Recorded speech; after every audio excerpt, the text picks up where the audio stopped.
What price does a queen pay when she dares to challenge the gods themselves? In the ancient kingdom of Israel, around 850 before the Common Era, a foreign princess arrives at the palace gates.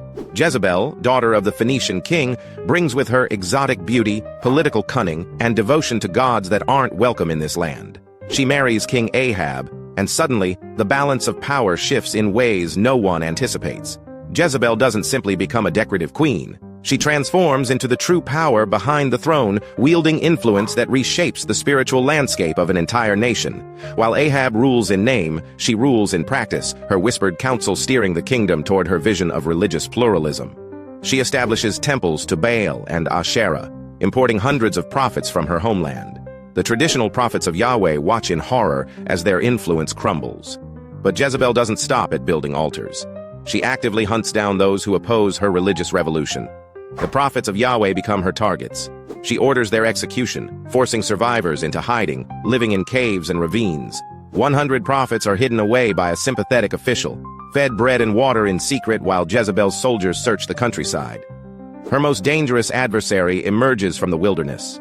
Elijah the prophet confronts her power directly, challenging her imported priests to a dramatic showdown on Mount Carmel.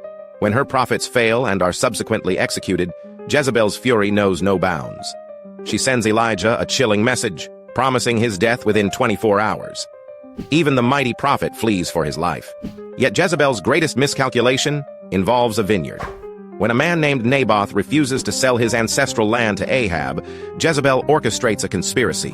She forges letters in the king's name, arranges false testimony, and ensures Naboth's execution on fabricated charges of blasphemy. The vineyard becomes theirs, but the blood spilled seals her fate. Elijah returns with a prophecy that chills the palace. Dogs will devour Jezebel by the wall of Jezreel. She laughs it off, continuing her reign with iron determination. Years pass. Ahab dies in battle. Their son rules briefly before being killed. Then comes Jehu, a military commander anointed by Elijah's successor to purge Ahab's dynasty. As his chariot thunders toward the palace, Jezebel hears the news. She doesn't flee. Instead, she paints her eyes with kohl, arranges her hair, and positions herself at an upper window.